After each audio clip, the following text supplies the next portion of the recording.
In this video we're looking at some of my favourite miniatures I've painted, and some not so favourite.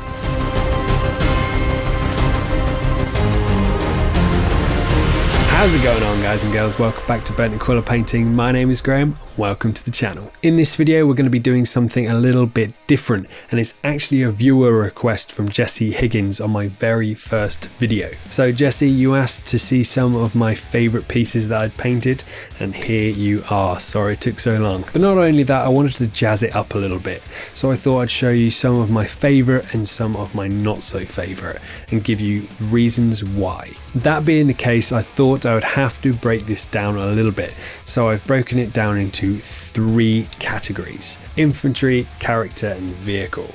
And for each category I'll have one of my favourites and one of my not so favourites. I thought if I'm showing you which ones are which, I would explain why as well, so I've written down some questions for each one. Start off simple: why is it your favourite? Why isn't it my favourite? Next, on to the how. How could I implement that look again? And of course, for the not so favourites, how could I improve it? And for the last question for both categories is, what did I learn? But before we get into it, if you've seen my videos before and you like what I do here at Burnt Aquila Painting, hit that subscribe button and that bell icon so you don't miss out on any future content. It really helps the channel and it makes me feel good inside. But let's get into it. So category 1, infantry.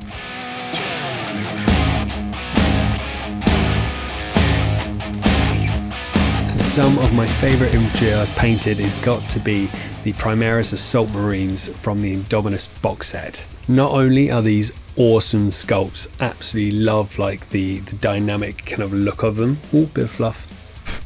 And these are my favourite because these are some of the first Marines that I felt I'd really nailed my custom chapters look. Well, the white armour with the blue trim, successor of the Ultramarines, so they have to have some sort of blue on them. And I really felt that the quality of the finish I got on these guys was the quality of the finish that I demand in my own painting.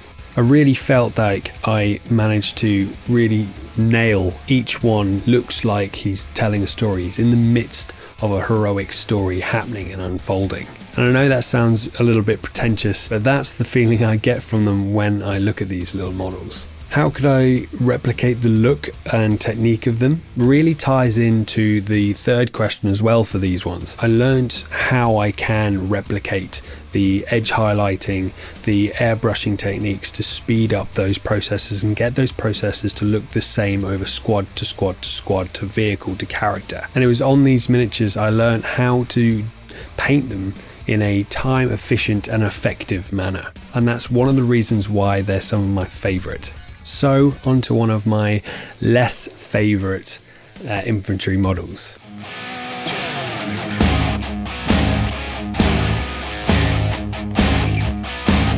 And you've seen them before, and it's my Blightlord Terminators. And you might be thinking, Graham, you did a whole video on these, you don't like them? And I like them.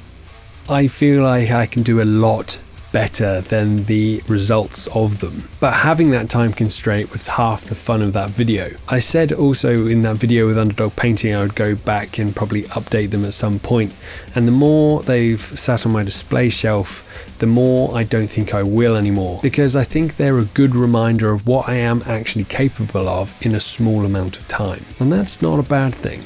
How could I improve them? I could be here for a little while on this one. I could up the contrast of the armour, I could redo the highlights, all the purples to the skin tones, I could do better blending and better layering on them. All the rust effects I could probably do better, give a little bit more character, a little bit more story to the bases, the bones and the horns. There's so much I could do to improve upon these. And I know that, and I'm probably not going to. That's one of the things that'll niggle in my head, and that's one of the reasons why they're not one of my absolute favourites. I learned from my Blightlord Terminators that I can do things to a good standard quickly, and I don't have to necessarily put 110% into every miniature that I paint and still like them. Yes, they're not some of my favourites, but I do still like them. And when they're in a big squad of 5, those imperfections that you see on individual models when you're looking at them closely don't appear. You don't see them. You just see a squad of 5 badass Blightlord Terminators. At least I do anyway. So onto my next category, and that is characters.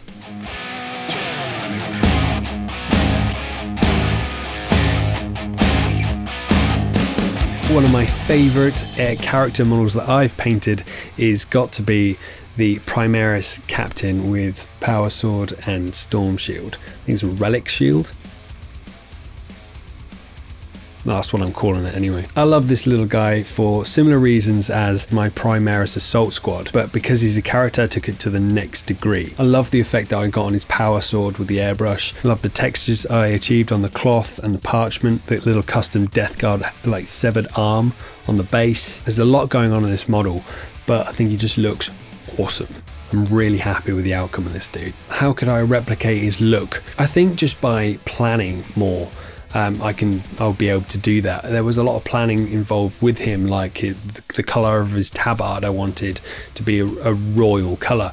I went with purple because it's associated with royalty and power. So taking those little things and implementing them into other projects, I think that's how I could replicate the look in future. I learned a lot on this little guy. Like, I refined my textures for cloth, rough woven materials. I was using a lot of hatching and stippling techniques. I learned how to mask off certain places on his power sword. That two-tone flipped effect that you see on some power swords, I wanted to give that a go. I learned how to do that on him. From like wet blending on his shield, from going to a light blue at the top down to the really dark blue at the bottom. I learned a lot on this little dude, and I think about 95% of it came out really well. So onto a character that I'm not so happy on.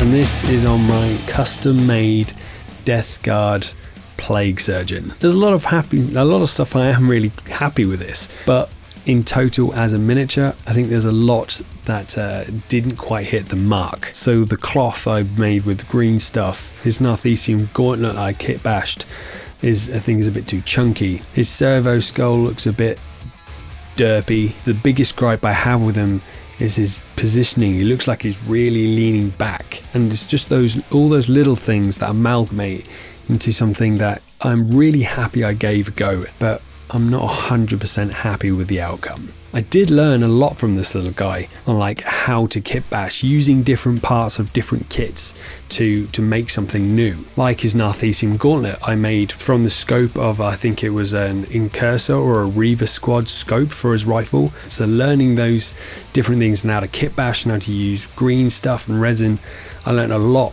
making him. And last but not least, I'm going to flip it so we don't end on a negative. I'm going to show you one of my vehicles that I'm not 100% happy with, and then finish on the vehicle that I'm really happy with. Just so we're not ending on a negative, because that's never fun, is it?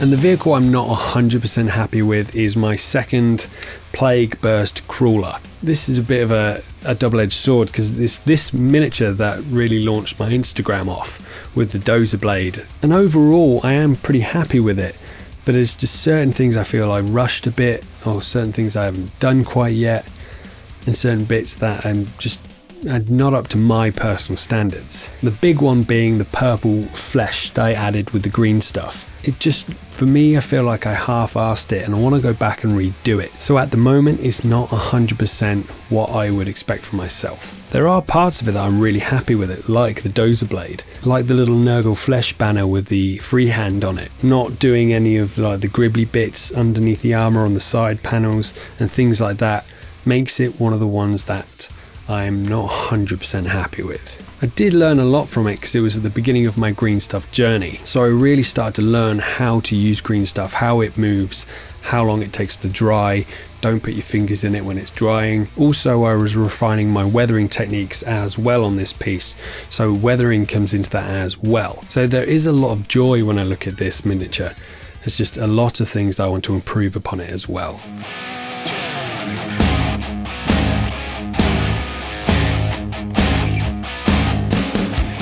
Last but not least, not all of my Death Guard are a disappointment. My favourite vehicle has got to be my first Death Guard Rhino. I'm super happy with how this boy turned out. From the little Nurgle butt inside the screen, for all the Nurgle bits and kit bashing I did, like popping out of the doors and the top hatch being smashed open, the freehand on the sides with the Nurgle sigil. I really feel that this is one of the pieces that everything really came together for a positive result. And I think if I didn't do my Plague Surgeon, my Death Guard Rhino wouldn't come out as well as it did. How would I replicate some of the looks and some of the techniques in this one? I would definitely take those kit bashing lessons and use other bits of other kits to help me replicate a look that I'm looking for.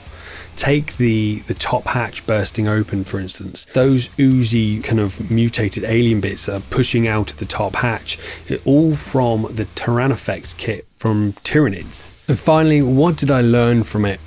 I learned a lot from this little piece. I learned the beginnings of magnetizing it, freehand, conversion, kit bashing. Also on a painting side of things, I learned a lot more on how to paint volumetrically with skin tones, which I found that I've struggled with before, with all the growths and stuff sticking out the top. Further than that, I feel like I really refined my weathering process for my Death Guard on this one, and everything just really came together. And this is one of the pieces I'm super proud of it, and that's why it's at the end, including the little Nurgle butt, little Nurgling butt, right there. But there you are, guys and girls, some of my favourite minis that I've painted and some of my not so favourite minis that I've painted. What do you guys think of them? Let me know in the comments below. Thanks for joining me for another video, guys and girls. I hope you enjoyed it. If you have any video ideas for me or something you want to see on the channel, let me know in the comments down below. Remember to like the video and hit that subscribe button if you haven't already for more content of Burning Quilla painting.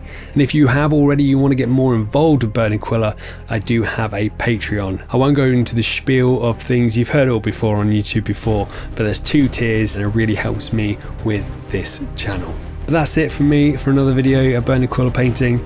Until next time, peace!